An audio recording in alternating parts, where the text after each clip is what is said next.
I'm Tom Power, and this is Toy Heart, a podcast about bluegrass.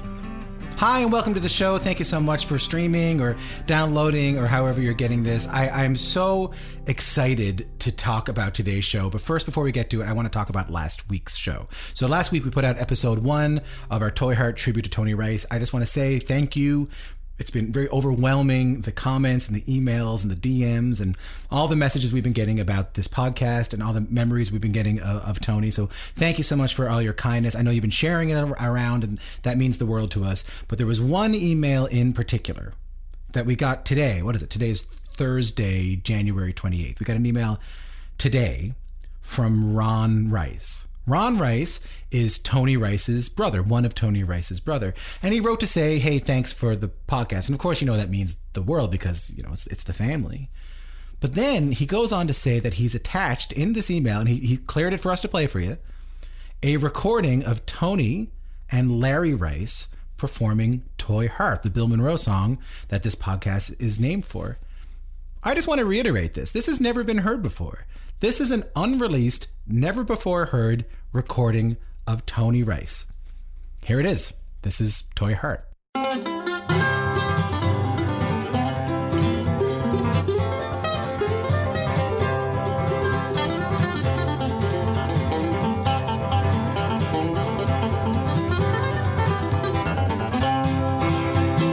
Darling, you toyed with a toy heart. I think played the game right from the start. This toy heart was broken when parting words were spoken. Darling, you toyed with a toy heart.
go. How cool is that? That is Tony and Larry Rice performing Toy Heart by Bill Monroe.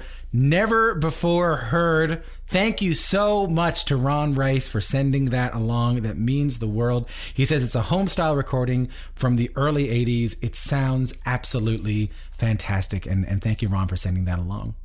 Okay, moving on with the show. It is our honor to be paying tribute to the legendary Tony Rice. And as I mentioned, we're doing it through 3 parts. Last week's episode was folks who came up with Tony Rice, who were around as he was developing as a musician. Sam Bush, David Grisman, Jerry Douglas.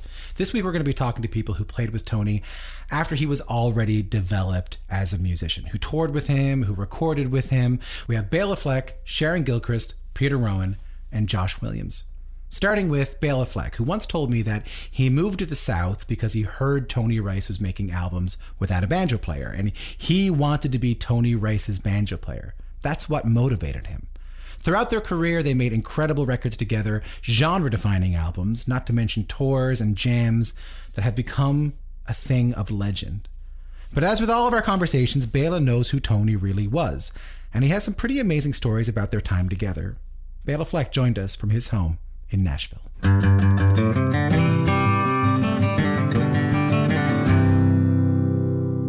Béla, thanks a lot for making the time. I remember last time we talked, we were talking so much about Tony Rice, you know, like so much about him and telling so many stories about him. You were the first person that crossed my mind when I found out that he had passed. I'm so sorry for you.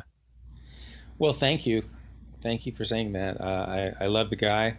You know, I don't know how close you could say we were. It was a lot of people had that funny feeling like I love him, but he won't return my texts, you know. And but I had some of the deepest musical experiences I've had with anybody with him, and a lot of, hero worship on my end.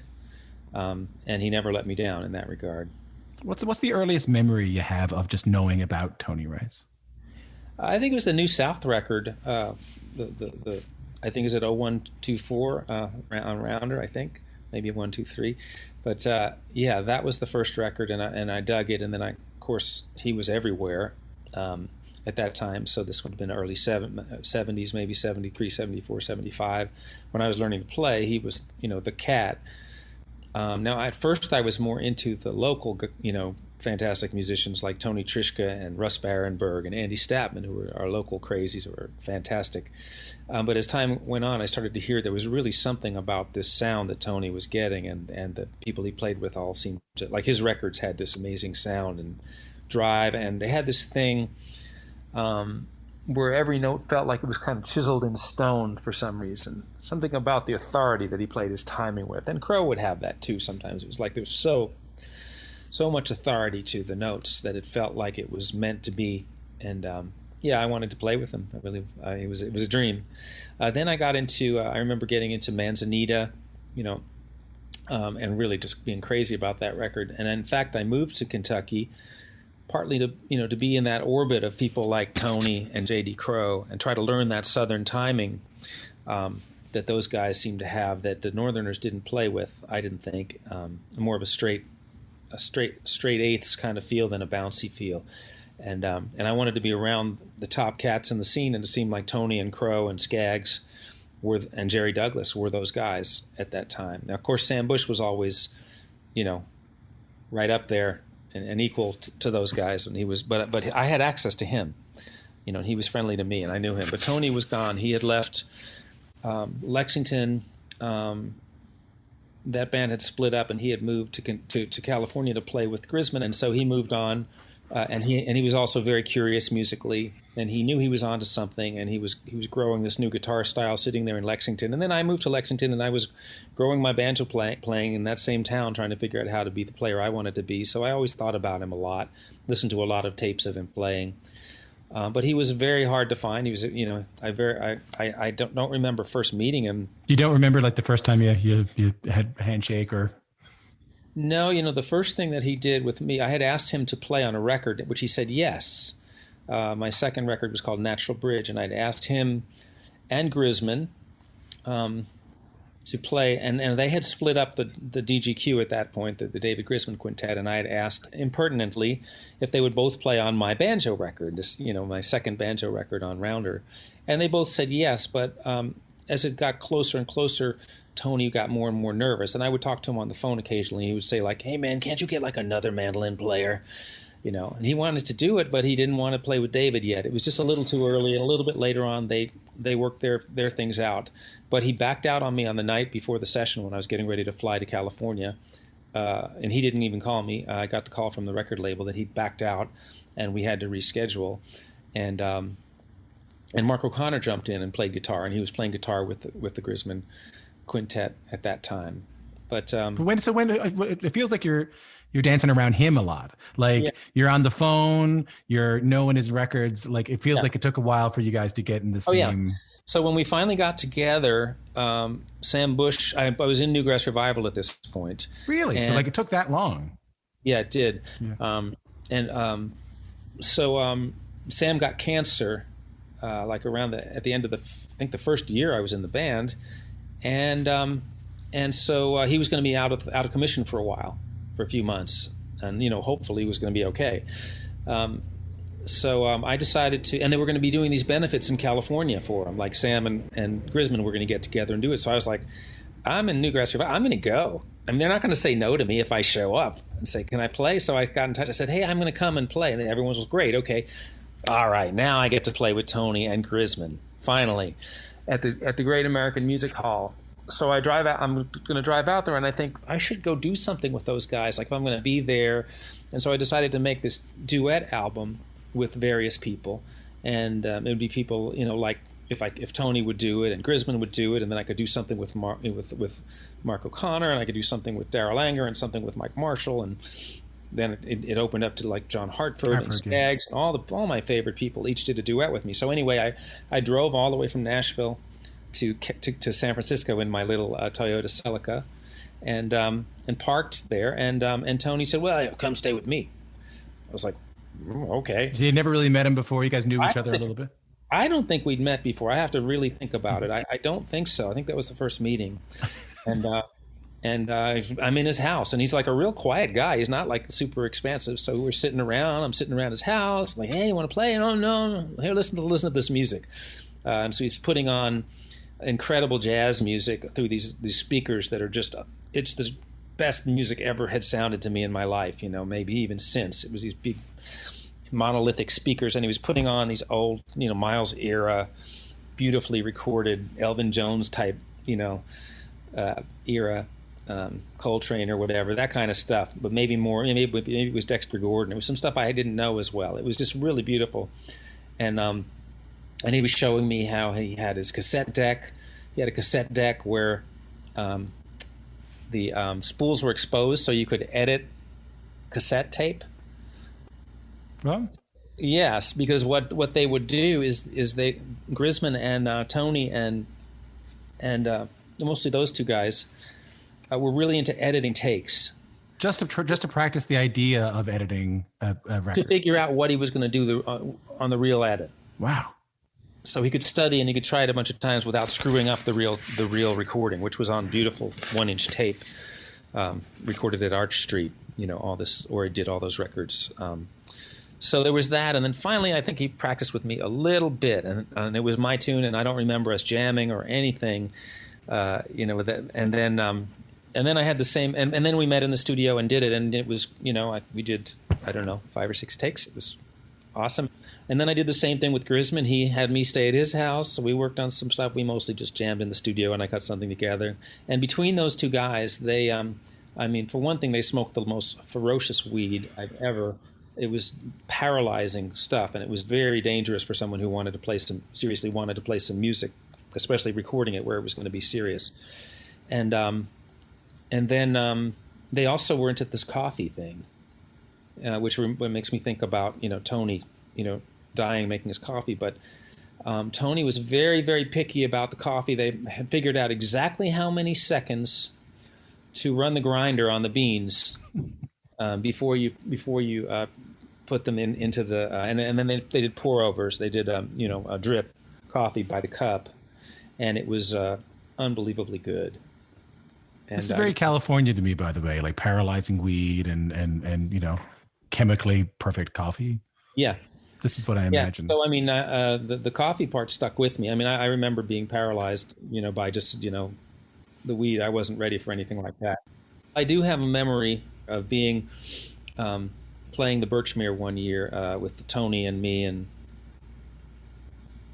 is that legendary? Because I have that the legendary kind of Birchmere. Yeah. You, Tony, Sam, Stuart Duncan. Yeah, it was Stuart, and one time I think it was Allison, if I'm correct. And Schatz, I think. Yeah, maybe I wasn't there for the Allison one, but a couple of different times we went to do that, and the night before we met at the Best Western, and we all were in the room to practice, and we all got high, and we just jammed out like no jam has ever happened before. Just some of us were sitting on the bed, some of us were leaning against the walls. You think about how small a Best Western bedroom is with 2 beds in it. I think it was me and Schatz's room. And we were all just crammed in there in the spaces, and we were all high, and we just went to the moon together.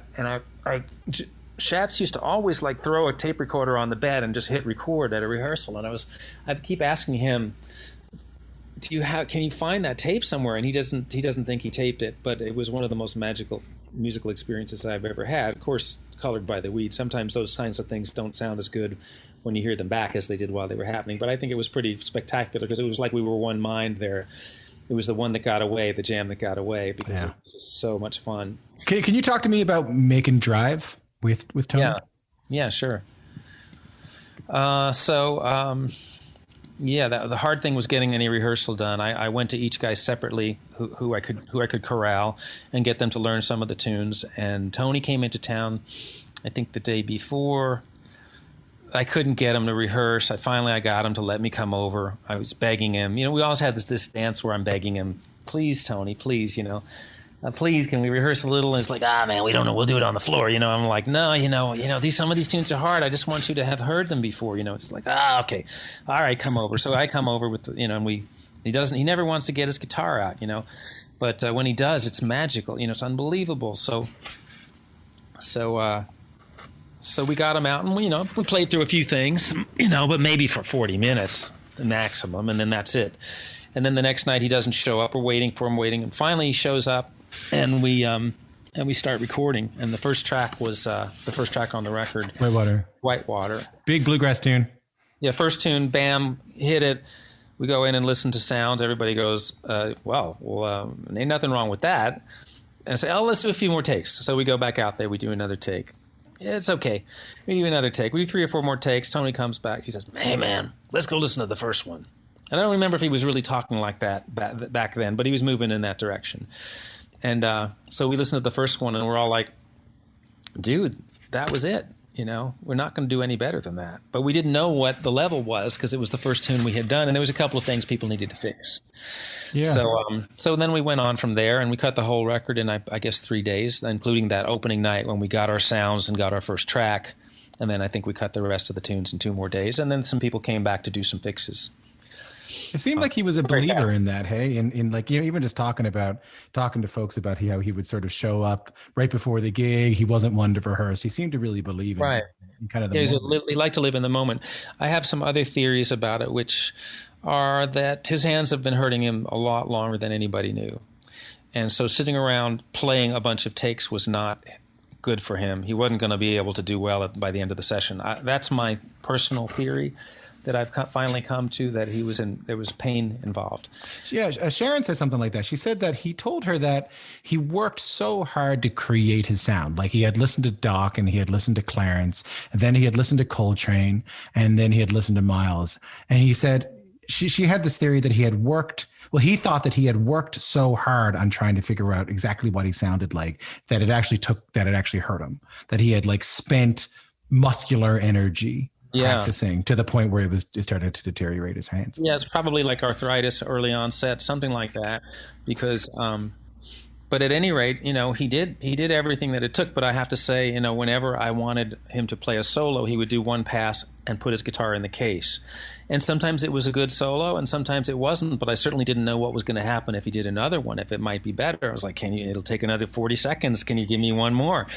I've always believed that even the best people need a little challenge. Only makes them alive, and so I've always been the kind of person that challenged people to do, to see where the edge was. Don't stop when it's good enough. Let's go past good enough and make sure we got the best thing. That's hard with Tony, though, Yeah, it was very hard to get out of him. So I finally, but to finish up, there was a few pieces. I know he played on Lights of Home. He took one solo. It was lovely. I didn't bother him, But I remember Natchez Trace, I got him to lay down 2 or 3 solos, and between those 3 solos, there was a killer solo in there. But any one of them had its flaws. So it worked out, and he loved what he heard when he was done. So it wasn't like he was critical of the final product. I just think it was more of the moment thing, that he worshiped the moment. And we had some moments, I tried to make sure that they ended up on the final takes, like for instance Sanctuary, that rollout where everybody goes crazy and Mark's going like crazy and everyone's just having so much fun, and making sure that made it onto the record, even if we fell apart at the end. Could you talk to me a little bit about making this new bluegrass record? And you and I were talking a little bit before I pressed record about, I know you were hoping to have Tony on it. Well, no, I knew Tony. I wasn't going to get Tony, but for over the years, those 2 records, Drive and Bluegrass Sessions, have been, my bluegrass, most serious bluegrass. Even though I know they're quite progressive for bluegrass, but those are my bluegrass offerings. The best I can do, the best band I could put together, the best tunes that I could scrounge up, the best. Worked really hard on them, and really proud of how they did. The first one seems like a really important album to a lot of people, and the second one sold, I think, over 180,000 records, which is, a real accomplishment for a bluegrass record, banjo record. And so I was waiting, tunes were mounting up, and I kept, thinking, I can't do it without that magic Tony Rice, and he wasn't very responsive. I'd gotten in touch with him a few times. There wasn't really a lot coming back from him. He wasn't, I was trying to think of how I could, get him in the studio, even if I just got him to, play some guitar rhythm, and I'd fake it, I'd make it happen somehow. I kept thinking somehow it could happen. But at a certain point, I just came to me that, he was a complete recluse. He wasn't playing anymore, and he wasn't coming back. And so I decided to just go ahead and get over it. And part of it was a jam I had with Cody Kilby when he joined up with the McCoury brothers, and I had some of that feeling that I had gotten from Tony, that the way he played rhythm made me feel like playing that music. And I thought, wow, I'd really like to do something with him. And then a little later I met Michael Cleveland at the Grammys, and he was, strangely enough, he loved Andy Statman's music, and he seemed to be very interested in what I did and eager to do some stuff together. And I thought, wow, maybe those 2 guys. And then I also really liked Dominic Leslie, mandolin playing, and so I came up with this band idea with those guys and Paul Cohort, who all were close by Nashville. Maybe this would be a band that I could do that music with, and I got them to come over surreptitiously as a jam, and I put the music in front of them, and they all sounded so great. And then I was struggling with it because I was talking to Abby. I was like, why am I not recording with Sam and Jerry and Stuart? Those are all the cats. Why? And not only is that a lot of people would love to hear us, 20 years later, but they're my pals and they're the best people in the business. So then I thought, she said, why can't you do the record with a number of people? And I said, because I don't do that. I make records with a band. That's my thing. Then the diversity gets locked together by all the different players, all the same players playing all this different kinds of music. It means I can do a lot of stuff and it has continuity. And she said, yeah, well, there's a lot of great people around these days. And so, everything. Yeah, a lot more than back when you were the only fucking banjo player who could play this kind of music, Well, there are others, but yeah. Tony. But when you first came to town, there was there was Sam, and there was you, and there was Grisman, and there. Yeah. Well, I was definitely looking. I definitely wanted to be the banjo player that could play with Tony and Grisman and Sam and all those guys. That was and that was one of my big goals. Yeah. But at any rate, so then I started thinking about it, and I just started calling people up, and Sam and Jerry and everybody were willing to do it, and then that way I could get Brian, who I really loved, but for some reason I had this thing in my head about Brian that he reminded me so much of Tony, but he wasn't Tony, and I had done some stuff with him, and I was looking for something new. I played with him a lot in the bluegrass set, in the house band. At Telluride every year, and I loved it. We have a real bond. But for some reason, that I wanted more. I wanted other things to happen, especially in the guitar chair, because the Tony thing was so profound to me. And it wasn't Tony; it was Brian. Brian is Brian, and he's awesome. So anyway, I was like, "Oh, Cody, That's interesting. And then I heard about Billy Strings appeared suddenly on the scene, and we ran into each other somewhere, and he was like, oh, I'd love to play sometime. So I called him up and had him come over to the house one night late after the kids were asleep, and we had this hellacious jam. I was like, wow, this guy's really everything everybody says he is. So then gradually I opened up my concept until I had Billy Strings, I had Brian, when thank goodness I did, because he played his ass off on this stuff, and he played some stuff none of the other guys could have done. I had Cody Kilby, who did exactly what I thought he was going to do, which is make the music dance maybe more like Tony than anybody. And Molly Tuttle, who is just her own, sensitive, beautiful player.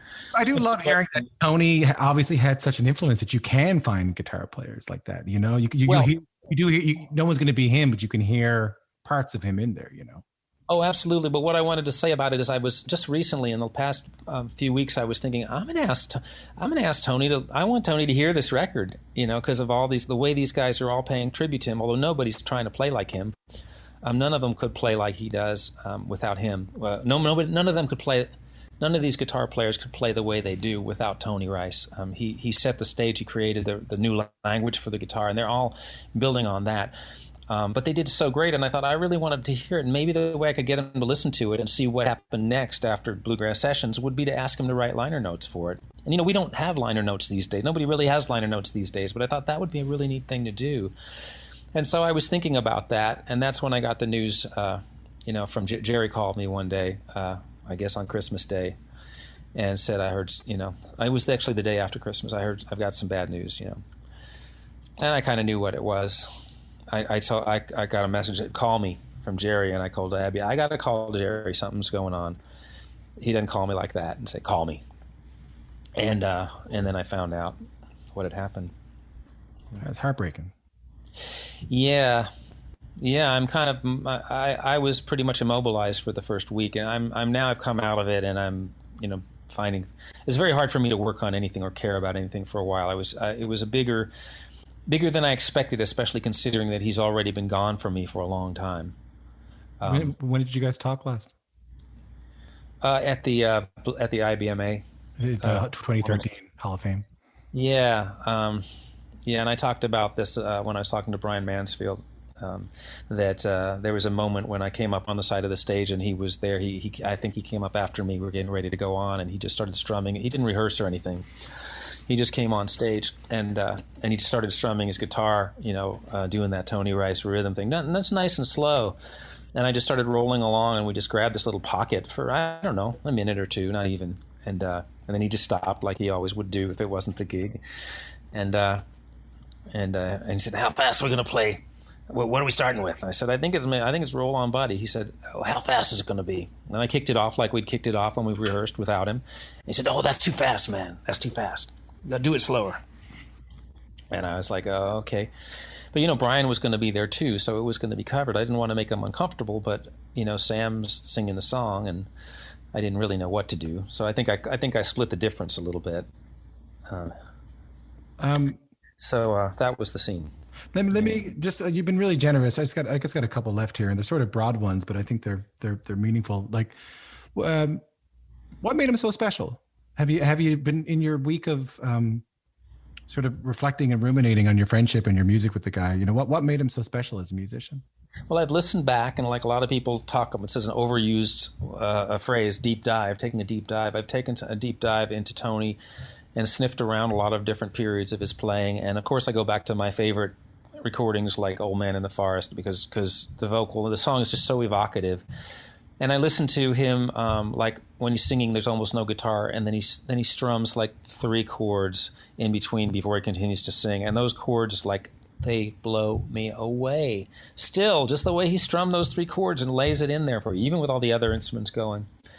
And then I went back and I listened to Cold on the Shoulder, because that was my real experience. There was a number of times when I played with him on stage, quite a few. Probably hard to count how many times it finally happened. I remember going to see him someplace at the Town Crier, and he made me play the whole show with him I'd love to find that tape. And so many times with Sam and Jerry at Merlefest, year after year, and so many stages. And, if I was there, he would almost always ask me to play some of the show. And it was just really, really a big deal to me that would happen. And I looked forward to it because he brought things out of me that no one else could. It was like riding a magic carpet.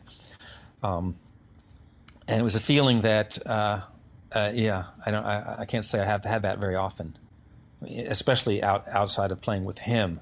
I can't say I've had that experience to that extent ever. But having that experience with him, now he and Sam together, now that is a ziplock to the groove. I mean, we put those two guys together, and not only is Tony making the magic carpet, but Sam's locking it down, so there's no doubt as to where the offbeats are. And it is just banjo player candy. It's banjo candy. What was he like? Well, he could be very serious. He was very funny. His thing with humor, I mean, he became a caricature almost. He would walk in and he would always do the same joke. Like he would get into a joke and he would do a voice, and then for 5 years that's all he would do. You'd see him, he'd be like, "Hey babies," that would be it, or he would be like, "You look marvelous." He was into "You look marvelous" for years, and at first it was very funny, and it was not really what I was expecting. Yeah, it was at first. It was like not that funny because that was on Saturday Night Live. So we are going to laugh at the joke that was on Saturday Night Live last week. But then he'd say it again, and he'd say it again, and he'd say it again. And for a year and a half later, he was still saying it, and it started to get really funny.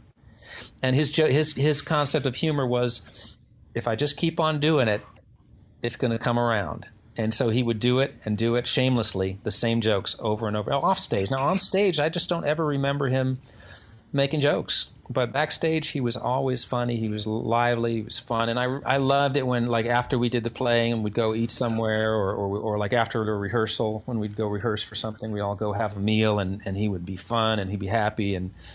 But then again, he disappointed me a number of times. He canceled out on the Bluegrass Sessions tour, and I always knew when I was dealing with him that there was a volatility there, and I couldn't be 100% sure what was going to happen. But he did a ton of sessions.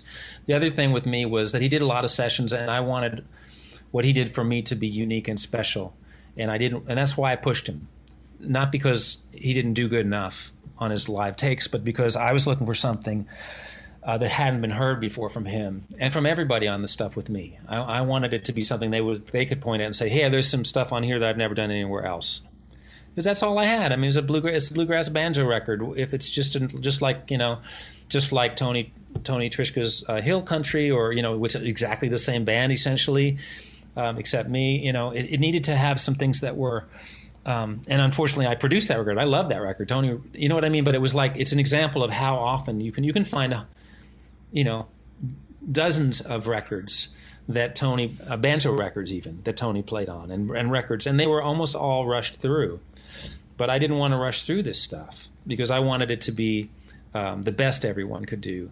And otherwise there was no point in me doing it because there was already a lot of all these people out there documented. And I think that's why, I mean, just to be narcissistic for a moment, I think that's why the records stand up, because they were not rushed through. Yeah, and I think that's why when in Tony's death, the three records people are talking about are Crow's record, Manzanita, and Drive. Three careful records. Yeah, although Drive again was made in 3 days. His part of it was done in 3 days. Still, man, I can I wouldn't fuck around in front of you. Mm-hmm. I'm not sure he would. Before we go, and you've been great. I've been asking everybody to do this. And I'll tell you my favorite answer when it's over, but just do me a favor. And when you picture Tony Rice, tell me what comes into your head. Tell me what image, describe to me the image that comes into your head when you picture Tony Rice. I see him, just this moment, the image that came into my head was Tony Rice on Cold on the Shoulder, which was very profound for me because all of a sudden I was in the band, the Manzanita band, basically. I was a big, big fan of that record. I was suddenly... There was Sam, there was Jerry, there was Tony, there was Todd Phillips. Vassar was the only difference, and Vassar I had never played with. I mean, I didn't know Vassar very well. And I watched Tony, and for some reason I remember him sitting in a chair. It was either a stool or like a high chair that had like a studio chair that almost maybe revolved and had footrest. I don't know why I have it in my head that way. And I remember just being like looking at him, like singing these songs and like doing it all live, just exactly like it ended up on the record, like just being like, I think he even had a cigarette, and he would be sitting there and we would go do 4 takes of these things and be like, yeah, I think we got it. And the way he sang, and the way he played on those tracks, it's just like, just to be there around that kind of musical perfection. And then just the image of him, it was one of my first images of him, in that setting was, it'll always stay with me. Man, again, I'm so sorry for your loss, and thanks for making the time to talk to us today. Yeah, I don't feel like it's my loss. It is my loss, but I guess you as you talk to different people, maybe Jerry, you'll see how, as much as we loved him, we felt like distanced from him, like he wouldn't let us get very close. So again, it's hard to like act like I'm one of the close family or something. I know that we had a close bond.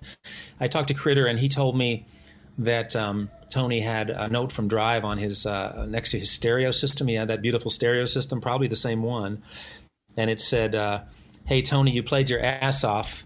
How does it feel to not have an ass anymore?" and I forgot all about it, but apparently he put it right up there on the wall, right next to his stereo, and it was there to his dying day. And I also asked him about, hey, was there a picture of Branford Marsalis up there saying all the best to you, Tony Rice? And he said, yeah, it was. And I said, well, Tony asked me to see if I could get him an autograph, a Branford Marsalis autograph, when I was going on the Tonight Show with the Flecktones. And somehow he knew I was doing it. So, and then that helped me to remember that we were friends, that we had this kind of relationship. And although we weren't phone buddies after he became a recluse and text buddies, there was a fondness there, and that it wasn't just me. Yeah, man. Thanks so much for your time. I appreciate it. Sure. Yeah, me too.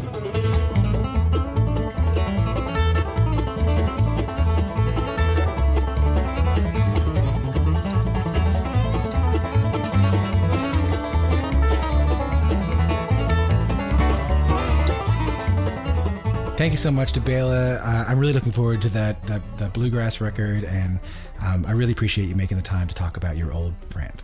Okay, up next, Sharon Gilchrist. Sharon Gilchrist is an incredible mandolinist, great musician, who not only toured with Tony, but is the rare case of someone who actually toured with Tony. Let me explain. What I mean by that is, like, you could be on tour with Tony and never really see him except on stage. He preferred to drive alone, by himself, overnight. But Sharon would occasionally join Tony for some of these all-night drives, and they'd have an opportunity to talk about music and talk about life. And she tells a few of those amazing stories here. Here's my conversation with Sharon Gilchrist.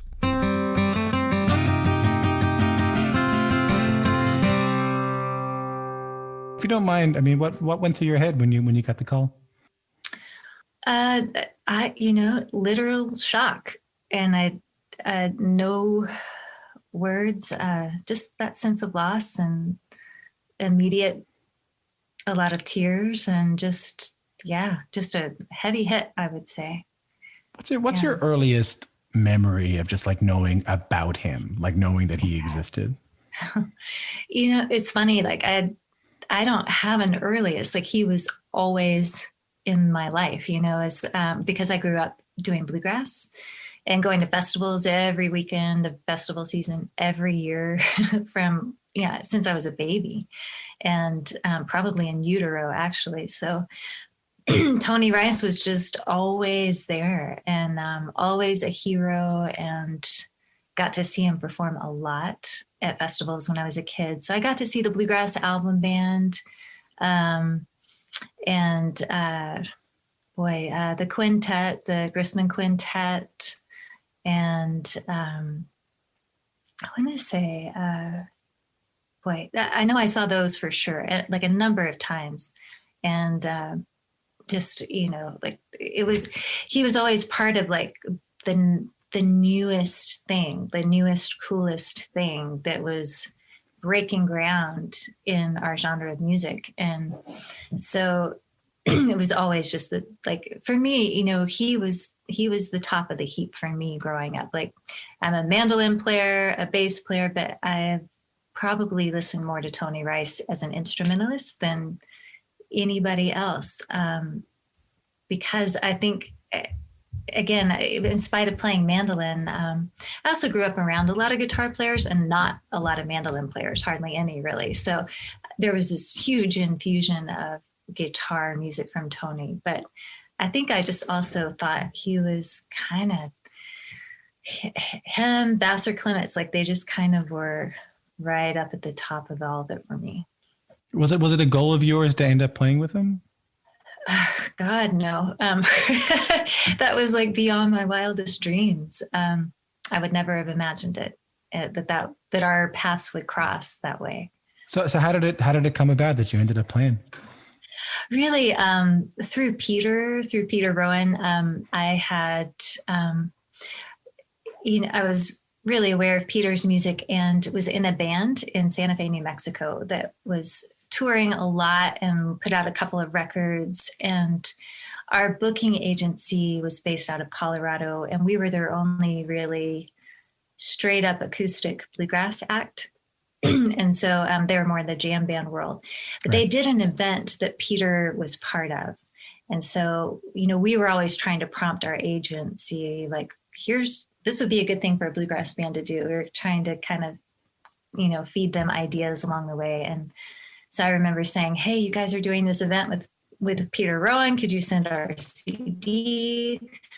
And maybe we'll get some work out of it or something. And so then fast forward 2 years later, the band's broken up, and I went to Rocky Grass and hung out, and the band Uncle Earl was looking for a bass player at the time, and they were kind of talking to me maybe about it, had me sit in with them at the Oscar Blues Bar in downtown Lyons.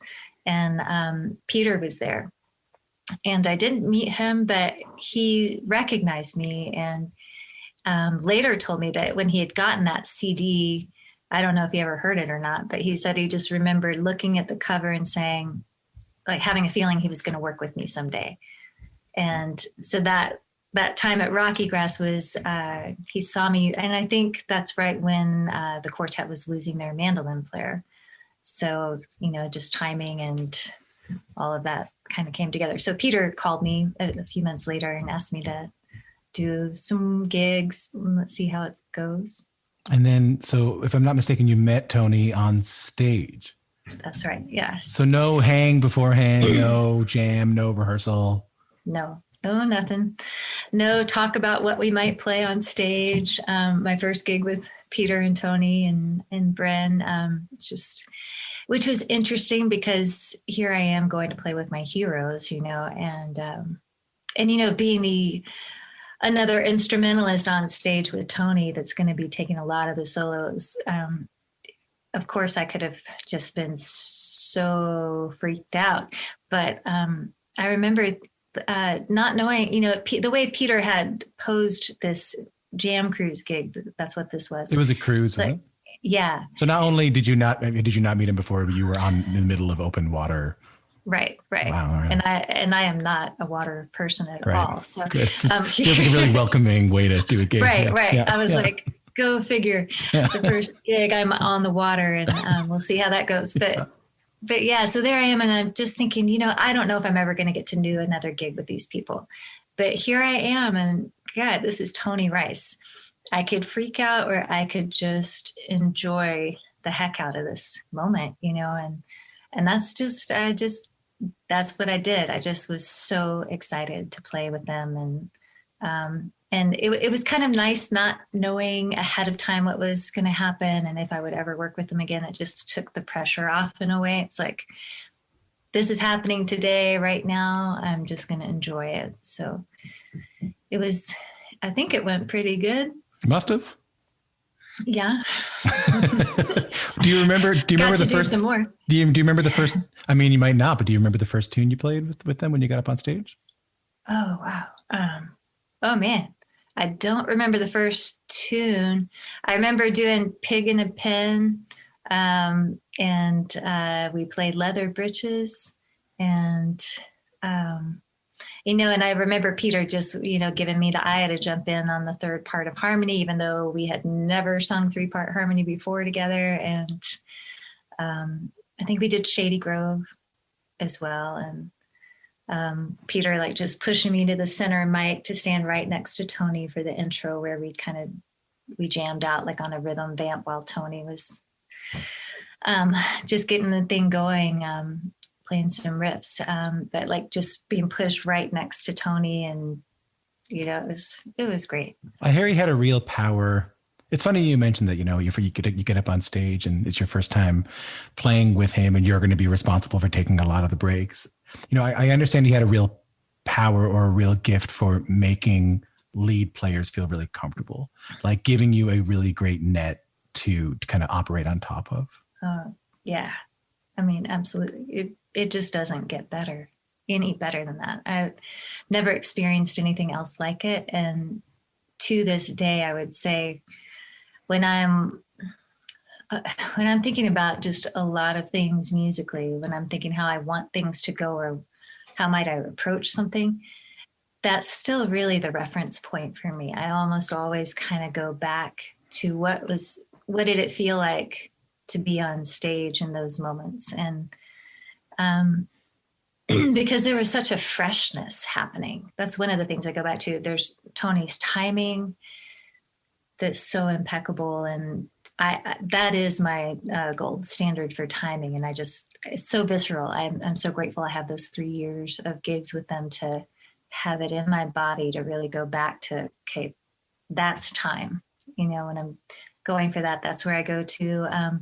The way of accompanying with a lot of moving chord voicings and different rhythms than just your straight up boom chuck kind of guitar rhythm.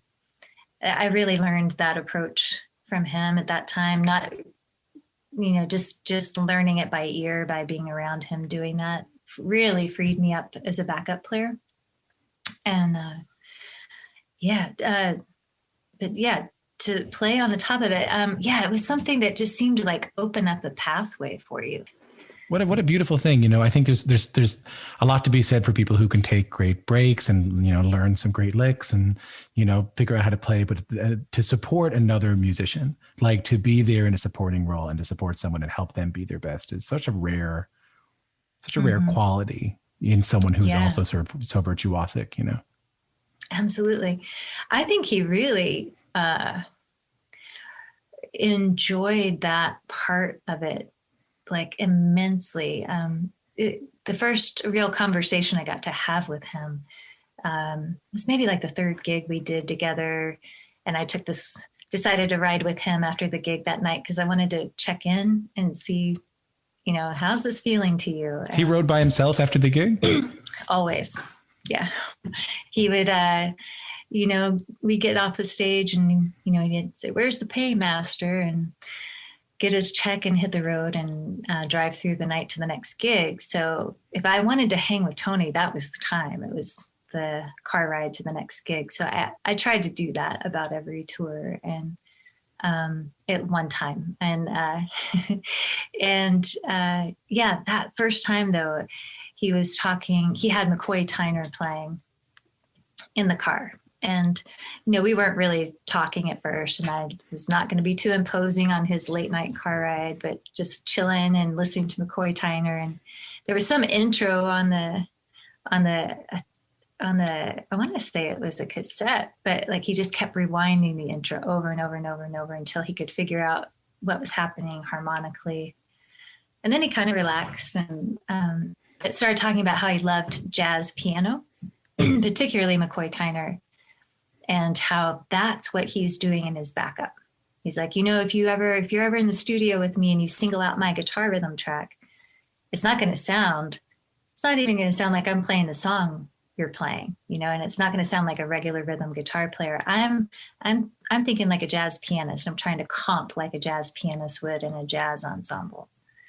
And as soon as he said it, I was like, of course that is what he's doing. There's like da da da da or ba ba. Just like, just nice hits behind what people anticipating the one a little bit too. Mm-hmm. Yeah. Yeah. I didn't know he was so I mean, obviously I knew he knew what he was doing, and I knew that he was incorporating Coltrane into his playing, and I knew that he, I knew it wasn't unintentional what came out of them. But I didn't know he was so self-aware to say, hey, when you listen to me, here's what you're getting. That's really interesting. Mm-hmm. And I think also soloing wise, he was like, that's what I'm trying to do. I'm trying to emulate a piano in the movements up and down the neck. And it was, again, as soon as he said it, I could relate to it from having played just the tiniest bit of piano myself, but made so much sense. Like, it's such a lyrical sense and such a wide range. Almost every solo that he does has such a wide range to it, You had a rare opportunity that, even people who played a lot with him didn't have, which was to spend time with him. It wasn't rare for people who played with him to still not know him very well, or even get to spend any time with him at all. So I guess broadly, what was he like? I, of course, I've been thinking about him a lot, the music a lot, and what is Tony like? Like, who was he? What do I know of him? There's a part of me that wonders, who really knows Tony? Because when someone's identity is so large outside of themselves, can they ever be seen outside? Like, can I see Tony outside of that? And can he relax? And where does that line get blurred? Is he comfortable being himself? But what I can say that is was so consistently always present was just how kind of a person he was. Just so, I would say he's probably a very gentle human being, very sensitive, very observant, very kind and respectful and encouraging, and a thinker, just always thinking, and loved to figure out how something's put together, like how any kind of system works, whether it's mechanical, musical, political, he was always trying to see things, I think, from bottom up or top down, or just the ins and outs of how something's put together. And so he's always thinking, observing, but so kind and really funny, Really? Just, really funny. Just always like some kind of quip coming out, and fun to be around and cool to talk to in the car. Like, I was always surprised there'd be a lot of listening to music together in the car. That was always great. And I think always jazz. I don't remember anything that wasn't jazz that we listened to. A lot of listening, and then then it'd get into just talking about like where'd you grow up, or who do you like listening to, just chatting, but relaxed, interested to find out about my life or me, my thoughts on things. Just such a kind person. It was such an interesting time to get to play with him too. It was after he had to stop singing. It wasn't long before he stopped playing either, not that long before he stopped playing. It's a really interesting time you got to spend with him. I agree entirely. And I'm of course so grateful for that experience. And that's one of the things that has come to mind for me in the last week or so, is what a testament it is to Peter Rowan's musicianship and artistry, and that I don't know another vocalist and songwriter that project that Tony was part of for that long and put out a couple of records with. And I know he loved playing with Peter because he loved his singing, he loved the songwriting, and I think that's such a high praise, which obviously we all love Peter and know he deserves that praise. But it's so cool to me that Tony would choose to spend that time there. And I really think that probably kept Tony out playing much longer than probably would have happened otherwise, because I think he had a project he enjoyed. He had another front person to share some of the burden of being on the road, or the logistics or the business part. So I think it really, I think Peter really brought a lot of music from Tony out to us for years there. When did you last talk to him? It's been a while. It was 2012 or 13, I think. Yeah. And I'm just kind of catching up. And I would ask him a musical question from time to time, like something that he had said would stick out in my head, and I would text him. Anything you feel like sharing? Like, gosh, I'm not sure. Not to put you on the spot, but I'm dying to know some. That's great.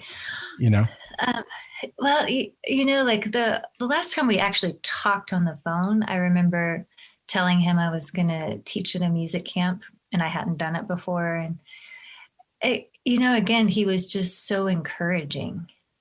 He's like, oh, you'll be fine. Don't worry about it. And I don't even think I had told him I was worried about it, but I think he picked up on it, and he's like, oh, you'll be fine. Don't worry. And he's like, I don't do a lot of those things. And,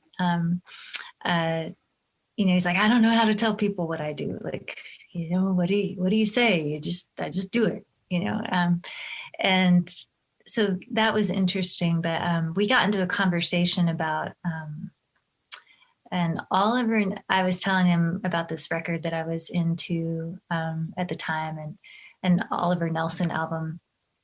And I was like, man, I think I found my favorite solo in the whole world. And he's like, I know the one, because I had already mentioned the album to him. He's like, I know the one, Stolen Moments. And I was like, yes, it's this beautiful, beautiful solo that Oliver Nelson plays on Stolen Moments. I have to tell you, the next question I was going to ask you was what made him so special as a musician. But I think I got a glimmer of it there when, just by the fact that he said, I don't really know how to teach it. Like, I just do what I do. It feels like it was very hard to separate who he was from the music that he played. Yeah. And, I'll say a lot of my time around Tony, I think I felt, in the last couple of weeks, one of the things I've regretted so much is that I didn't pick his brain more. But I felt this real compulsion to leave the guy alone, like when we were on the road, like, everybody wanted a piece of him, and I didn't want to be that person. I wanted to be a bandmate, somebody that he could relax around and not feel that pressure from. But I wish I had asked more in terms of how he put that together. One of the things he did tell me that first car ride was, wanting to play like a piano player. And he was saying, when I was growing up figuring this stuff out, there wasn't anybody to listen to. Like, there wasn't anybody doing what I wanted to do. He's like, I learned a lot from Clarence and Doc. He's like, I learned this, but I was hearing something and I didn't know what it was yet. And he's like, I was carving it out. And he said he just worked so hard to carve out that style, that sound, and that he felt like he worked so hard at it that it really took a toll on him physically. He felt like he physically carved out that sound and put those hours in physically to make this thing happen. And he really felt like that was a big part of what ended up, being hard on him physically, the arthritis and all of that. It felt like it really took a toll. But I wish I had picked his brain a little bit more about like, well, what was the process? I think he got into like the understanding of jazz and really applying it later on, like way after he was already established as Tony Rice, the guitarist. He told me that Grisman was really, it seemed like he was very much responsible for imparting a lot of that wisdom to Tony, the understanding of the modes and how they're working over certain changes. And he's like, I didn't know any of that till I played with Grisman. What do you think his legacy is or will be in the music? That's a hard one, I know, but yeah, because it's so huge, right? There's the singing, that voice that I heard someone describe it this week as that they had interpreted it as cool and aloof, that they maybe didn't think that much of his singing because they found him aloof as a singer. And that just struck me as so odd because I always felt like just that smooth tone. There was so much of him in that tone. And then I started thinking about that. Like, you have other singers who put more of their personal stamp on it with maybe more inflections or accent or just this kind of real distinct way of enunciating their syllables. And Tony was very, like this great diction, this really smooth, streamlined thing. And I was thinking, he was really serving the song as a singer. That's what he was really serving the music. And that was what he did all the time. And so there's that part of his legacy. And then I also think just the inventiveness, like being always at the front edge of that new wave of evolution that would be happening in acoustic music. And for as long as that's the thing I find so fascinating, is you've got this man who is part of the Bluegrass album band, re-recording those, first generation songs in this kind of more modern way.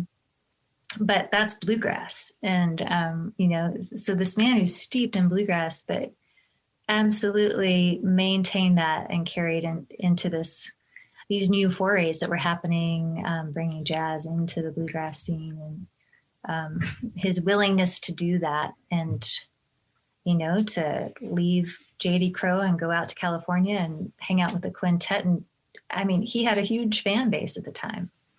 So that willingness to really take a left turn in his career, to me, speaks of his willingness to take a risk and to do new things and to push the edges of whatever he was doing. When you close your eyes and think about Tony, or when you picture him in your mind, I'm dying to know what comes to mind. Can you tell me what you see in your mind's eye when you picture Tony Rice? Mm-hmm. Well, there's just a very dignified presence, like just a real dignified manner in which he would carry himself and present himself. That was very important to him, was presenting himself as finely as he could, just wearing the nice clothes and driving up in a nice car, and just the way he held himself on stage, that stateliness and an understatedness at the same time. He's not a legacy because he was such an entertainer.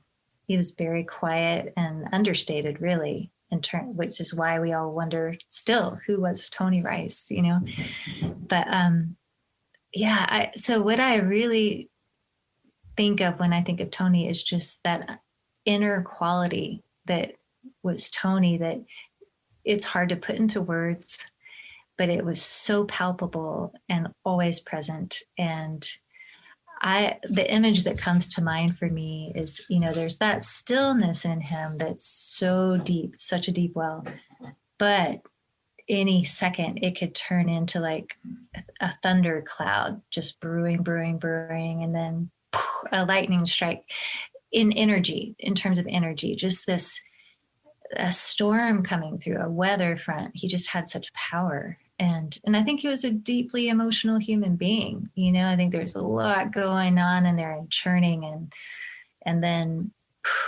just bringing it to the surface in some really exciting, powerful, electric way. Sharon, it's so lovely to talk to you, and thanks so much for making the time. Thank you, Tom. Thanks so much.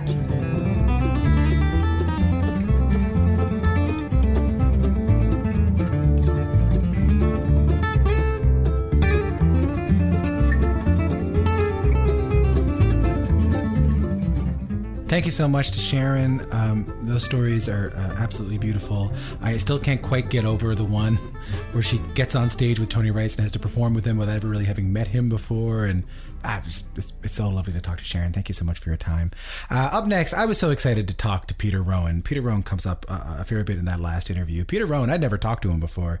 True legend of bluegrass music from his time as one of Bill Monroe's, I think he called them city billies, like northern musicians, to his work with Mule Skinner and then Old and in the Way. And of course, his work with Tony Rice. They made 2 albums together. And I think as you can tell from our conversation, there's a considerable amount of respect between Tony and Peter.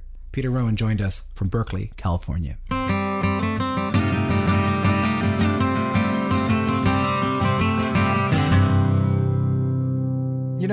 So I think we should start off pretty basic.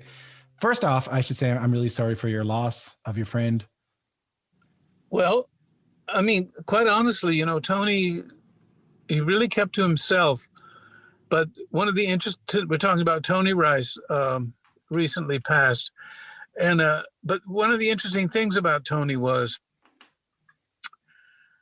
although he was a reclusive in his own way, when he opened up to you, it was like a treasure, because he had a rich inner life, but he had some conflicts in his outer life that I think caused a few obstacles along the way. But I was happy to be playing with him during the last 8 years of his touring. When did you first become aware of him? When did you first kind of know that Tony Rice existed? David Grisman introduced me to him. Tony had, I knew Clarence and the Kentucky Colonels and those guys. And, but I had no idea about Tony Rice, and he hadn't made his first real recording, I don't believe yet. But anyway, it was the stuff with, I think, Todd Phillips, who was playing with David Grisman, playing second mandolin with David Grisman. Oh, no, he was playing bass with David Grisman in the David Grisman Quintet. But you see, after Old and in the Way, there was a kind of like a fallout period in the 73, 74. And between you and David? Well, it was just between projects, really. Right. So, I mean, we were still in our 20s and just kind of like, thank you very next, it's like, it just, whatever was coming along was exciting and fun to do. And the Old and in the Way, it was, I wouldn't say turmoil, but it was involved with, Jerry Garcia, who was, he was on a different track, a fast track of basically he was in a rock and roll band. Yeah. And that is so engrossing, to keep you occupied forever to try and herd those cats. And, but we did, David was producing my 2 brothers, Chris and Lauren, and I came out to Stinson Beach, and we just started picking outdoors along the beach and the dunes in the morning, have our coffee and our smoke. And when Old and in the Way, I mean, over a 2.5, 3 year period, we only did, we only were active for a 1.5 years in the middle of that. But there was a lot of just jamming to and fro before and after. So afterwards, and Old and in the Way is winding down, David is into his creating dog music. And he's invited Tony Rice to join. So one afternoon, David said, come on, let's go over and see Tony Rice. He's just moved to town. So we get in the car and we drive over from Stinson Beach. And there's Tony, and he's living in an apartment. And he is the funniest person I think I'd ever met. Because, in bluegrass and a lot of milieu that have persona, right? I mean, I'd love to hear these congressmen do imitations of each. I'd love to hear what their imitations of their rivals and congressional cohorts are, because bluegrass people can imitate each other. Because it's a music you had to learn, you had to learn to sing like Lester Flatt or Bill Monroe. You had to enter into their soulful expressions. I'd love to hear if there's any like other groups of people that can imitate and, do impersonations. Like we all have a Bill Monroe impersonation we do. And Tony was a master. It kept me in stitches. I mean, laughing my head off for hours as we went out for pizza or something. Doing impressions of Monroe and those guys? And me and David. Oh, yeah, man, right to our face. It was like the most hilarious evening I've ever spent. Honest to God, it was really funny. But we all do imitations. I can do an imitation of Tony, and Tony could imitate me to my face. It was... he'd pretend he was me, and he'd talk about Earth Opera that I had with David Grisman. He called it Earthen Opera, the Earthen Opera. And it was just the funniest dang thing, You mentioned Clarence there, which I'm happy you did, because in my first introduction to your music outside of Monroe was the Mule Skinner tape that Neil Rosenberg gave me, and it was such a gift to see. And after that, I followed up on the rest of your music. But then I remember watching Clarence, and I felt like I was watching Charlie Chaplin. Like I felt like I was watching this very fabled musician, this very legendary musician. I was watching him play bluegrass music. I wonder if you could talk to me a little bit about any connections you might see between Clarence and Tony Rice, because I know Clarence was Tony's hero. Yeah, a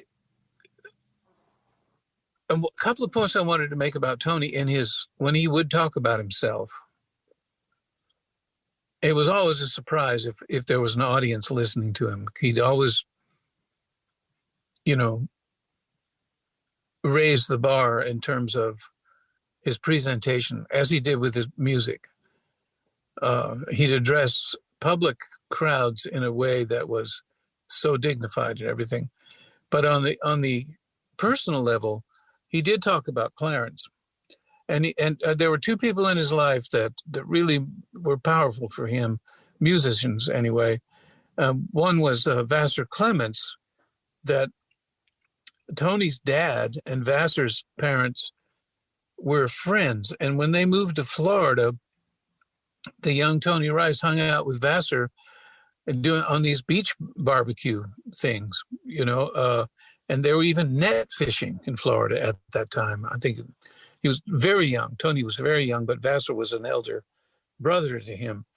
And they had moved to California at one point, and Tony talked about that. That's where he met Clarence, the young Clarence White, and he was moved by Clarence's subtleties on the guitar, and it's ironically somehow, and I've been hearing several different stories about this, but he actually told me, I can't remember how he got Clarence's guitar. It's a hybrid guitar. It's a D28 body from the, herringbone, as they say, vintage, with a gilled neck, electric, sort of a gilled guitar, a neck that's less of a Martin neck, less of a handful. It has a lower profile, and it's funny enough that it really fit Tony's way of approaching the guitar. But Tony, I believe Clarence really, really impressed Tony, because I think they were close to the same age, young teenagers, when they met in California, as far as I know. But the fact that Tony played Clarence's, guitar says a lot. Peter, I've heard Tony described as sort of unknowable. Well, let me just give you just an anecdote about that.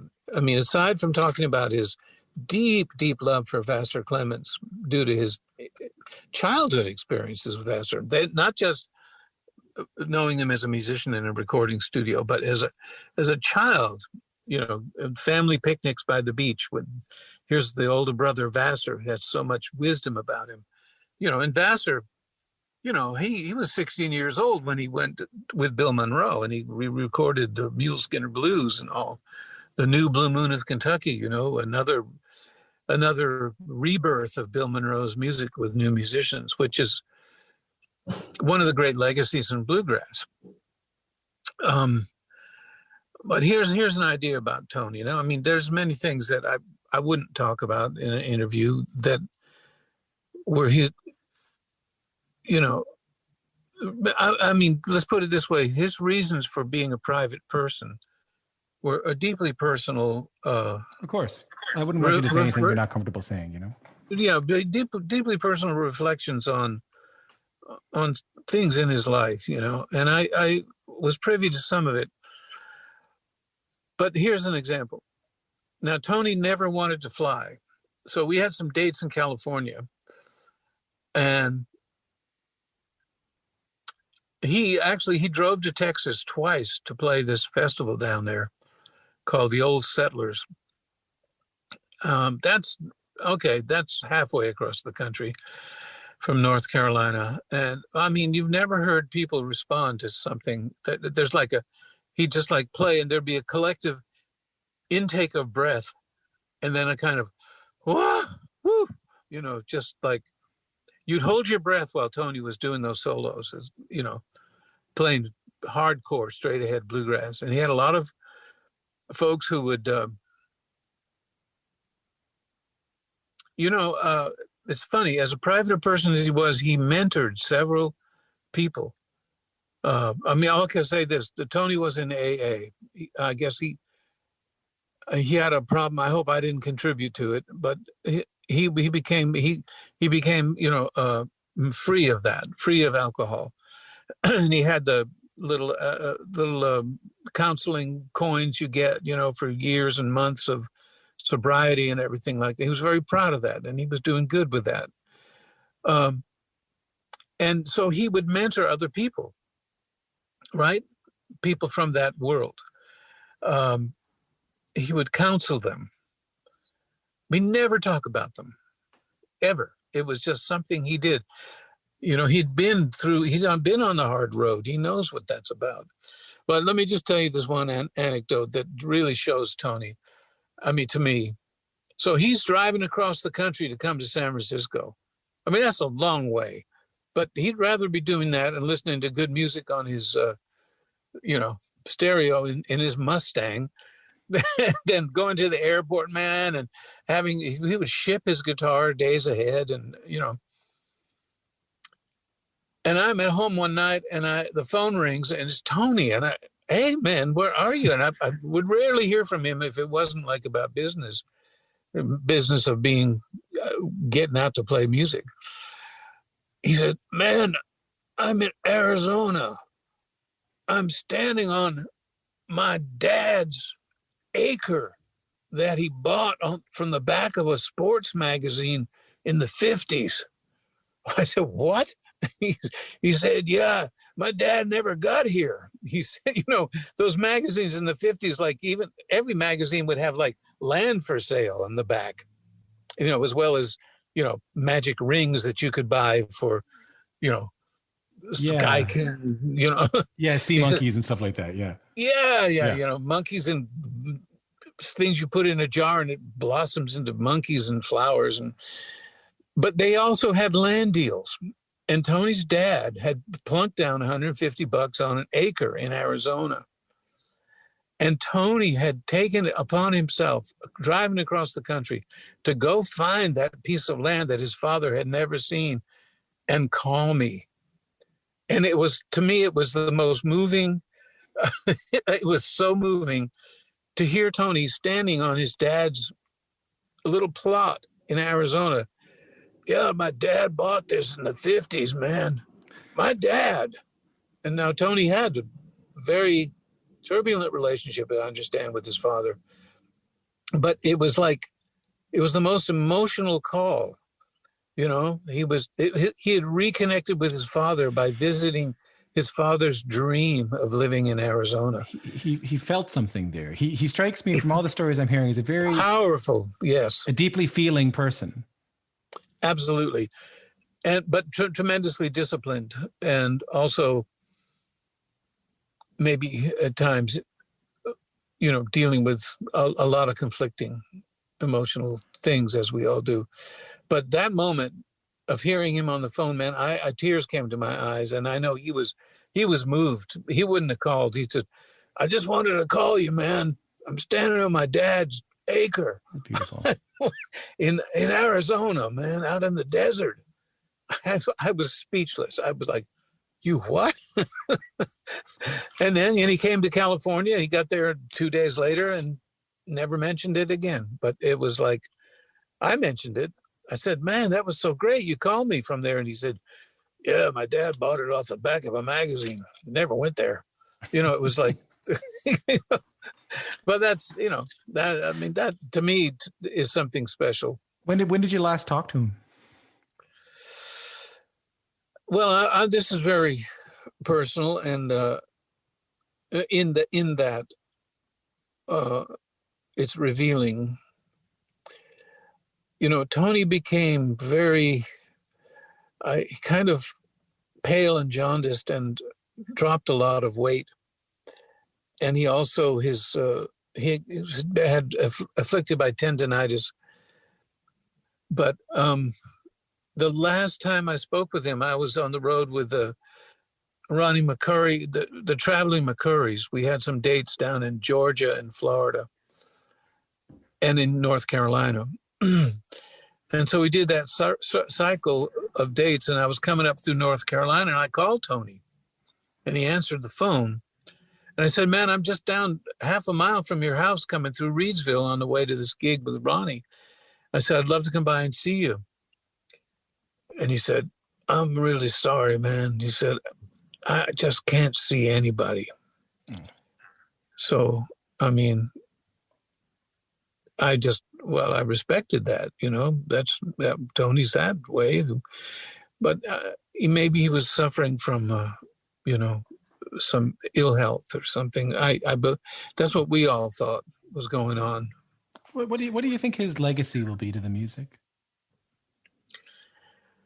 Well, I'm sure Billy Strings and the whole gang of guitar slingers will do a tribute album to him, and it should be a fabulous thing because they all learn from him. Critter, the guitar player for the Punch Brothers, has a big article that floated out on the internet with Variety magazine. That was beautiful. Yeah, that was really great because he actually got to go live down there with Tony and study with him. And I just imagine there'll be a project or two or more of guitar picking, the Clarence legacy, the Doc Watson legacy, the Tony Rice legacy, very, very strong. Yeah, I mean, I've been just, after reading Critter's article, I've been playing guitar at my house and kind of like just thinking about how distinctive Tony made everything he did, and just reflecting on that and going, wow, okay, there's a Tony note, one among many.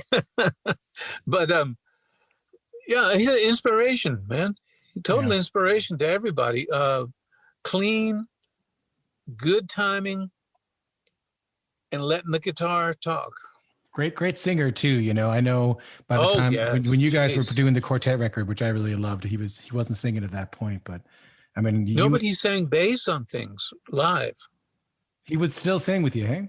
Well, at the time he was still sipping on the beer, actually, which allowed him to loosen up, and he would sing.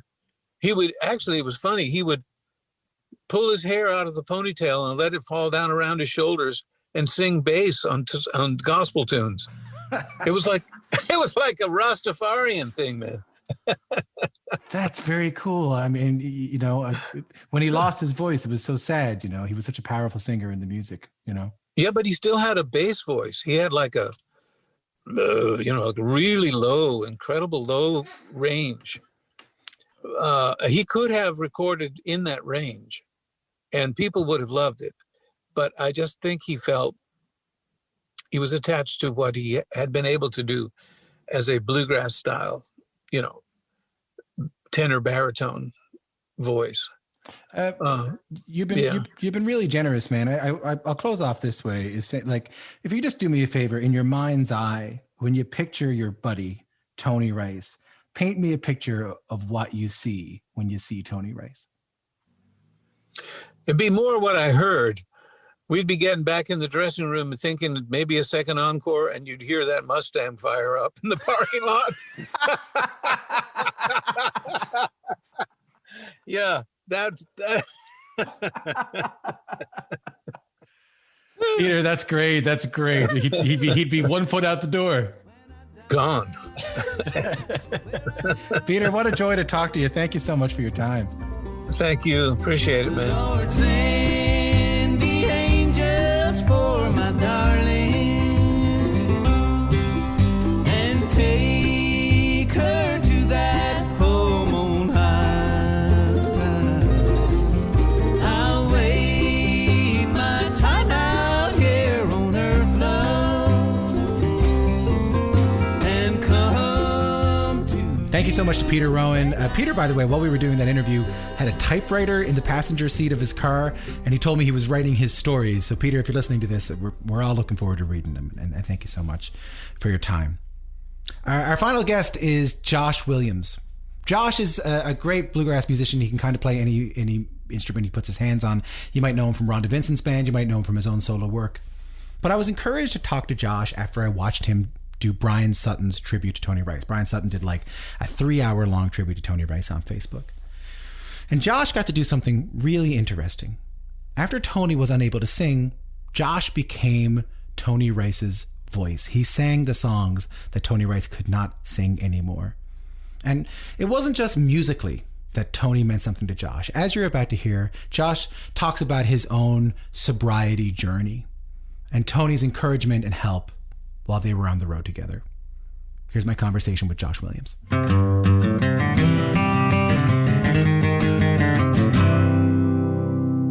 Well, Josh, thanks so much for making the time, man. And I'm just so sorry for your loss. Thanks, Tom. I appreciate you asking me to do this, man. I really do. We lost a good one, man. We lost a really, really good one. The best, in fact. So, when were you first aware of Tony Rice? Like, just aware that his music existed? I first became aware of Tony Rice initially through the music of J.D. Crowe when I was very young. And I heard that, very famous 0044 album with him and Ricky Skaggs and stuff. And it wasn't really until about 2 or maybe 3 years later, I was probably 10 or 11 years old the first time that I actually saw Tony perform. Like I didn't see him live, but I saw him nonetheless. And a friend of mine had bought an intimate lesson with Tony Rice, the instructional thing that he did for Homespun back in 87 or 88 or whatever. And when I saw that, I was just like, oh my God, like I've got to do this. When was the first time you guys met? The first time that I met Tony, the first time I saw him was probably, I would say maybe 2000. No, it was even before that. It would have been 1995, I think, maybe 94. You're a kid. It was, it was right at the very first, it was the first year that he wasn't able to talk, was the first time I ever saw him in person. And that was at an IBMA award show. And I think the Tony Rice unit had won, Tony won guitar player, and then the unit had won instrumental group of the year. And then I saw him that following summer or spring at Merlefest, and he and Doc Watson did a guitar workshop, which that's what they called it. It was just the two of them playing in a theater, So, I mean, it wasn't exactly something you could just stop and let people ask questions. It had never been over with because, I mean, there was probably 3,000 or 4,000 people in this auditorium. So But yeah, that was the first time. And I was up in the balcony, man, in the nosebleeds. I could just barely see him, but it was hilarious because, there's, a handful of signature licks that Tony came up with and did. And he did one of those licks and just the whole place erupted, man. It was just awesome, So did you go backstage afterwards? Did you get to No, I didn't get or? to meet him. I actually didn't get to meet him until 2002, I think. And it was very brief. It was backstage at the IBMA Awards show. So I didn't get to talk with him much. I didn't want to bother him either. I was so scared to death that, I couldn't get my words to work, man. Like I couldn't think of anything because I was literally in front of this iconic figure that I had, just looked up to so much. And I had a hard time even really putting words together. I think I said something stupid like, I do a lot of playing with JD like you used to do or something like that. And he's like, well, it's better you do it than I do it or whatever. And I was like, it's like, I didn't know how to take that. And I thought maybe I should have said that. I don't know. I didn't know what to say. I was right.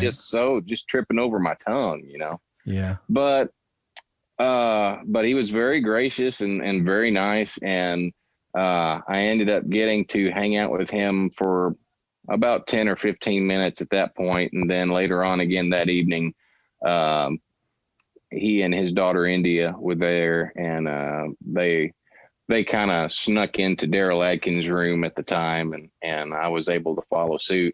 And I was super psyched because I didn't get kicked out. Like once he got in there, there's some folks, he kind of was like, hey, we need to get this down to a smaller bunch here because, some people want to hang out without being bothered. And I just felt so cool because I didn't get kicked out. I was like, yes. So explain this to me. Like you get a call from Tony to play in the unit, but to play mandolin. So can you tell me that story of that phone call? Like how that all came about? So about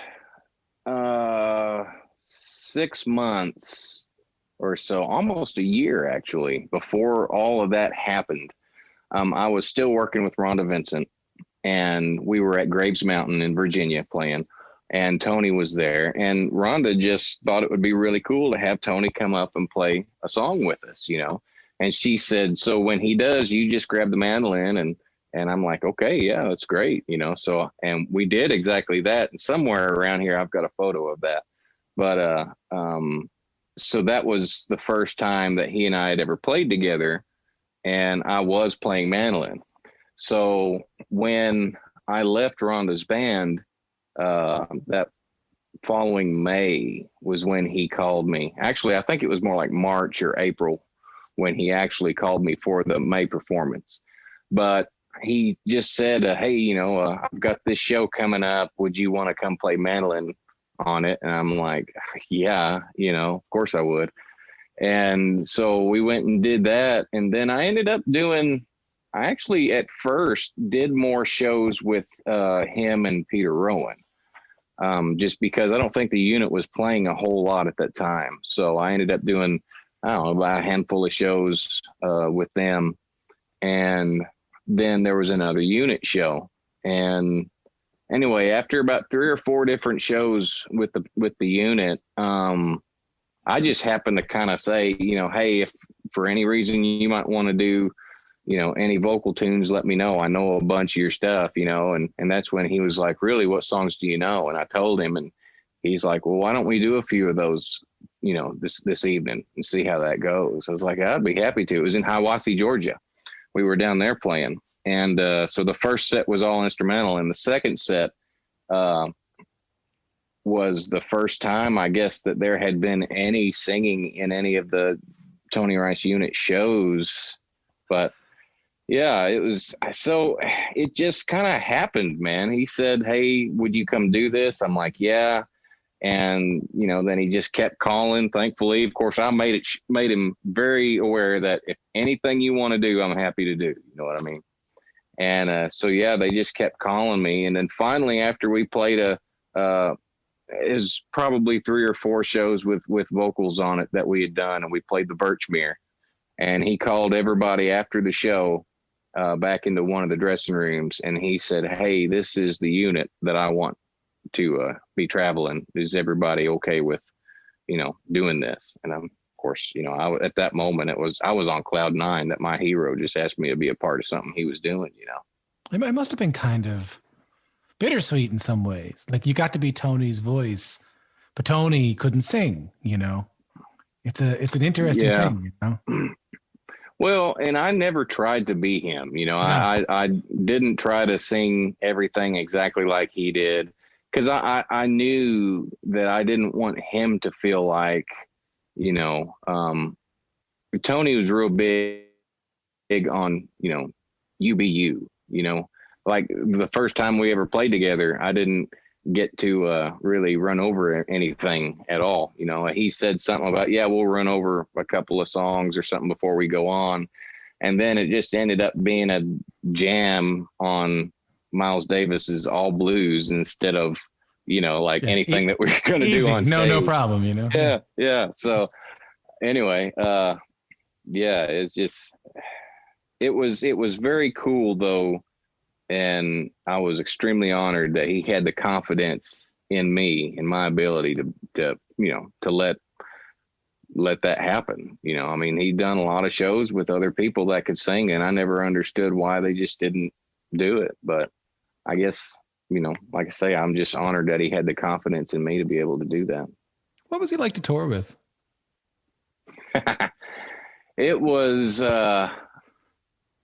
well, okay, so I'll preface it with this. Anytime anybody asked me, at least back then, what's it like to play with Tony Rice, and I would tell them all the same thing. It's exactly as cool as you think it is times 10, but it was, at times it was very loose, and Tony would always laugh about that. And he would just jokingly say, hey, it's a loose gig, but it really was. Like, we all met at the place we were playing at. A lot of times we didn't see each other until sound check or even till right before the show, but I always had a phone call from Tony the day of the show, to either check in or just, ask if I had all the information I needed or if he needed any or whatever.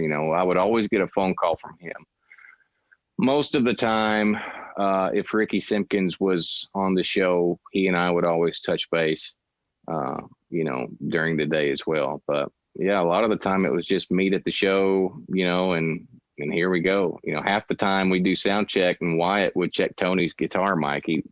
Tony wouldn't even be there. There were several times when Tony didn't show up till like literally right before we were about to play, of course, then he'd look at the promoter and be like, I'm going to need a couple of minutes and stuff. And, most of the time people were okay with that. But every once in a while you run into a place where they're like, what in the world? Why, he needs to be here earlier. And I'm just like, hey, man, he's Tony Rice, whatever, So, but yeah, it got to be pretty loose. How did that wrap up? Like, how did your time in the unit wrap up? Honestly, like, the saddest thing for me is that it didn't really end. It just stopped, if that makes sense. Right. Like, the last unit performance, well, I guess the last 2 unit performances we did without Tony. And we didn't even know that Tony wasn't going to make it. But I knew then that, Tony was having a hard time because he wasn't playing the way that he used to. He wasn't playing the way that he wanted to. And I could tell that was bothering him. The way that he wanted to has been coming up a lot, like that. He knew exactly what he wanted to sound like. And when he couldn't, it was so hard for him, Yeah, it really was. And I think obviously what happened was, Tony's mentality was, if I can't play the way that I want to, then I'm not going to play. But I tried several times to just get him to, just come out and play rhythm on something. And finally we did get him to do in 2013, we were able to do a reunion of the Bluegrass album band that I got to be a part of. And he did show up for that. And he had a really hard time, but his rhythm was there, man. I mean, his solos, you could tell he was struggling. He was hurting. You know, when his radial nerve started going, that was really hard on him, because he was having, like, I was watching him do all kinds of stuff before the shows when we were playing. Like, he would, put fiddle rosin on his finger and his thumb in order to help hold his pick. Wow. And because he didn't have the strength to be able to, like, squeeze it. And especially when he was trying to play an upstroke, it was difficult for him. So that's kind of what he used as a little bit of a, prevent him from dropping the pick, which he could have done very, very often because of the, not being able to push those two together very hard. And I think that's ultimately what kept him, from playing anymore. It was just he, was having such a hard time with that. And, he'd had arthritis for years. One of the last phone conversations that he and I had, he told me that he hadn't had the guitar out of the case in a year and a half. Oh my God. And that was kind of my response was, oh my God, why, why? And he said, what was it he said? I just can't do it, or something like that. And I said, so you don't have any calluses or anything anymore then? And he said, I wore myself out early. And Tony, I had the utmost respect for the man. I mean, I doubt there's anybody, I know a lot of people respected him, but I don't know that anybody respected him any more than I did. I think we all just put him at the top, but there was like, if I could have reached through the phone, I'd have just like shook him, because I was like, that sounds like an excuse to me, but I think the reality of it was that he was hurting when he would play, and for the fact that he couldn't sound the way that he was used to sounding or the way that he wanted to sound, then he just didn't want to play. Josh, you only talk about this as much as you want, but I know you had a relationship with Tony outside of music too, with regards to your sobriety. Again, as much as you want to, could you talk to me a little bit about that? So, I looked up to a lot of people. Like, I'll go back to my really young ages here. Like when I first started going to festivals, and like everybody that I looked up to smoked, including my own father.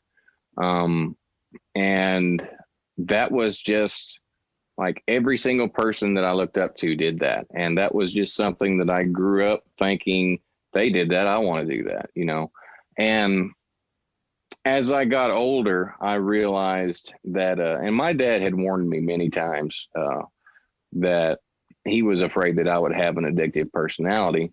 And it turns out that I did.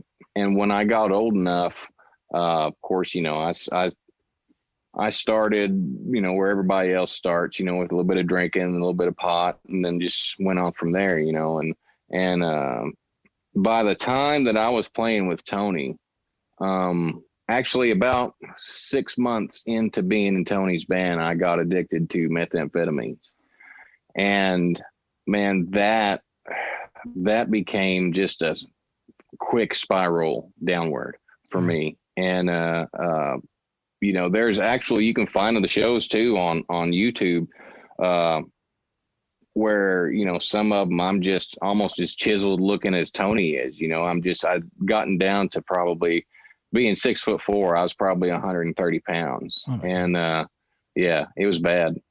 And luckily, I was able to hit that bottom, and I didn't have any law trouble. I didn't, I wasn't ordered by a judge to go to, any kind of a drug court or, rehab, but I checked myself into a rehab just because I I knew I couldn't stop.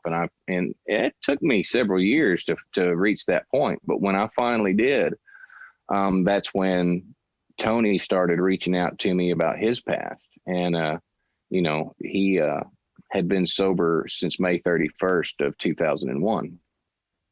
And so this is my sobriety date initially was April 5th of 2010. And when I got out of rehab, he was one of the first people to call and check on me. And he even offered to sponsor me while we were on the road together and everything. And man, had I not been working with him when all that happened, I don't know that I would have stayed sober or even be alive now. But it was just, you look up to people that like to party, and you think, I want to have a good time with these guys, is just no way of knowing if you're going to have a hard time not doing it, or whatever. You don't realize that until you're in it, and that's just where I was. I had it wasn't a party for me anymore, I had already years before that reached the point where everybody's like, he parties too much. Yeah. But like for me, it wasn't enough. I couldn't do enough. But, it's funny in a lot of ways. I'm grateful I got on that stuff because it's what handed my ass to me. And I think had that not happened, it could have been something else, or it could have been, maybe not sober now, or maybe not even alive now, Yeah. But Tony was such, man, I looked up to him as much as I did my own dad. In fact, when my dad passed away in 2017, I had sent Tony a message. My dad and Tony had this weird thing because my dad's name was Tony as well. And so they had this, I thought it was ridiculous, but the two of them thought it was the funniest thing in the world when they looked at each other and said, hi, Tony, and all this kind of just, in fact, Tony had signed a copy of the book for my dad. And I have to find it somewhere because it just has the funniest little thing in there that he wrote about it, about both of them being Tony and how funny they thought that was. Right. But when I got that, when my dad passed away and I sent Tony that message, immediately I got a text back in all caps and it said, Josh, are you there? And I said, I typed back, yes, I'm here. And then my phone rang. And he just, even though it was through the phone and I hadn't seen him in, a long time, he just showered me with love, man. I mean, Tony, that's just what Tony was about. He was just love. He was the sweetest soul, and he had a big heart, man. He had a big heart and very sensitive too, that a lot of people don't realize. It wasn't that it was an ego. He was just extremely sensitive, and he just had so much love for everybody, man. And he just was really, gosh, I think we talked, and at that time his voice was still, he would get to where after about, by the end of a show, which was usually 90 minutes or something like that, by the end of the show, he would, what little bit of the voice he had anyway would be, he just wouldn't be able to talk anymore. It'd almost be a dead whisper by that point. And we talked for probably 2 hours on the phone. And in fact, I even told him, I was like, T, I realize your voice is probably tired at this point. I appreciate you calling. You don't have to stay on the phone with me. And he said, nonsense. He said, I've got nothing to do but talk to you. And I said, okay. And it just meant the world to me, man. Yeah, that's just the kind of guy he was. And one word that keeps on coming up around him was unknowable. You know what I mean? Like that he would kind of dash off after the gig and drive all night by himself, and you wouldn't hear from him for, but there's the thing that keeps on coming up is even though he was unknowable, he still had a tremendous amount of compassion in his heart, especially for people who were trying, for struggling, who were. Oh yeah. Yeah. No doubt. Yeah. No doubt. Yeah. He was, he was unknowable. That's funny that you say that, because he didn't open up to many people. And I think a lot of that stemmed also from his voice, because he was very self-conscious about that. And, you know, I mean, after trying to talk like that for, you know, the length of a show, I mean, it literally had his voice, his throat hurting, you know? So, he was, you know, bad about, you know, the very last note, you know, about 2 seconds after the last note ends on the end of the show, you hear his car start up, you know, and, and in a lot of ways he was like that, but there was times when he wasn't too, you know. It depended on where we were, who all was at the show.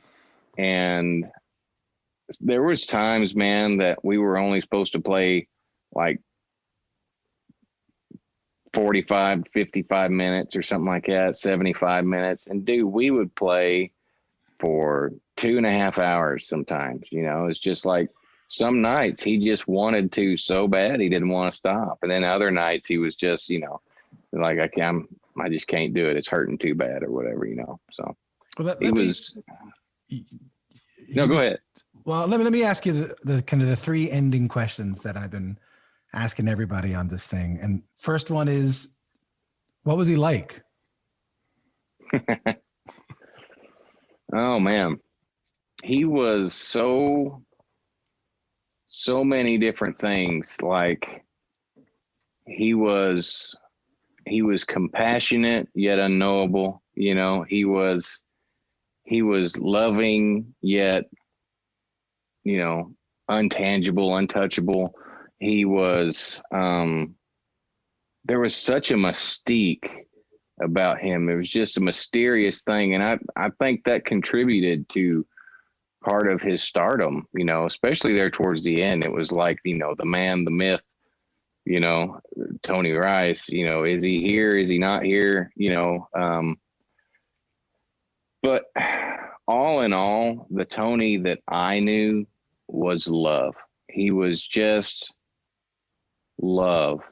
And it didn't matter if it had been 2 days, 2 years since he'd seen you last, or even talked to you last. You know, the first thing that he would do if he saw you was give you just the sweetest hug, you know, because he just was love, man.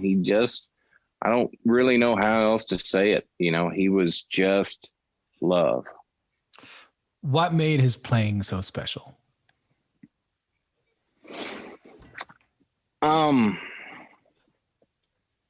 Well, first off, nobody had ever done what he did. You know, like he took what, you know, in the beginning, you know, there was Doc Watson and Clarence White, you know, and then, you know, it's funny to hear him early on sound just like Clarence White, like a lot of other people do now, sounds just like Tony Rice. And, but even he had that mentor that he looked up to, you know, but it was not until he went back to California and was playing with Grisman, and then playing also with I think John Carlini had a lot to do with the learning of the jazz and the finding of his own voice. So, you know, hearing him come out after that time is the Tony that we know. And there was a fire, there was an excitement, there was a command over the stuff that he did. And first off, his playing was impeccable. His tone was amazing. You know, he could play fast, he could play slow, but it was the material that he played or wrote that just nobody could believe it, you know. I mean, because a lot of the stuff that you're hearing is just jazz oriented stuff, you know. I mean, there's like Miles Davis solos or you know, John Coltrane solos, but on a guitar. You know, it's not like you know, playing through one whole breath in like 20 notes. This was every single note played with a plectrum, just like a machine gun, and I think that was just something that nobody had ever heard before, and nobody could do either. I'll give you my last question then. Okay. So in your mind, in your mind's eye, when you picture Tony Rice, paint me a picture of what you see. Tell me what you see when you picture Tony Rice. I see him playing. I see him on stage performing. I see him with his glasses down over his nose. So obviously I'm seeing the Tony that I personally knew, but I see him in a time that he was I see him like when I first started working with him, man, like he got like just each year after year after year, he was just losing more weight. And just like every time you go to hug him, I'd get more scared every time I did, but I see him because there was this thing that Tony would do, and he would be so serious about his playing, and he'd almost look like he's angry, until he'd make eye contact with you. And then literally his whole face would light up. And I mean, literally light up. Like I can't explain it other than that. It was just from like this complete, just absolute, so concentrating so hard, he's almost angry at it, feeling it, and then making eye contact with you, and just everything just completely turning the other way, I mean, I saw that look so many times, and that's what I'll forever see. In fact, I used to have a picture. Now I probably still got it somewhere, but there was a photo that somebody had taken at Bluegrass First Class in Asheville, North Carolina. And it was a unit performance, and he and I were standing right beside each other, and I don't know what it was, but we were cracking up. And he may have just done that or something and made me laugh, because I would just look at him and then usually be like, man, you go from pissed to hilarious, in just a matter of a second. But yeah, I just see him doing that all the time. I can still see it just as plain as day. Just as much as I can see you, I can see him. I mean, just having that almost, frowned scowl on his face, and then it just goes immediately to this bright smile and where his eyes would squint. He was the best, man. He was the best. Man, thank you so much. I can't thank you enough for your time today. Well, man, thanks for doing it. I'll bet engineer is kind enough to let me be his guest. Y'all ever met my hero, Tony Rice?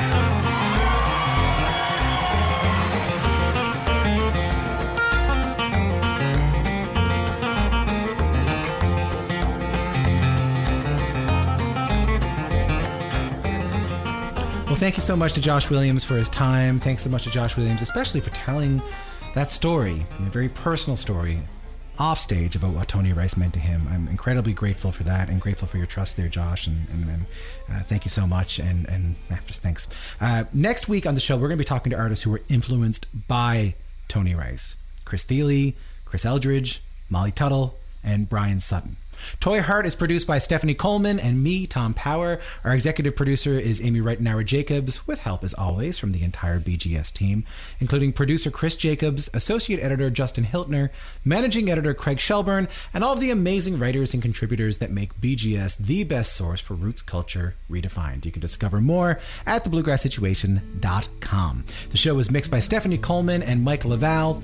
Transcription by Rob McLaren. Our theme song is Toy Heart by Bill Monroe, performed by Chris Eldridge and Kristen Andreasen. If this is your first time listening, you can hear full interviews with folks like Del McCurry, Alice Gerard, and Jesse McReynolds in our podcast feed. Click subscribe, and please tell any friends of yours that are into bluegrass music. We'll see you next week. Stay safe. Later on.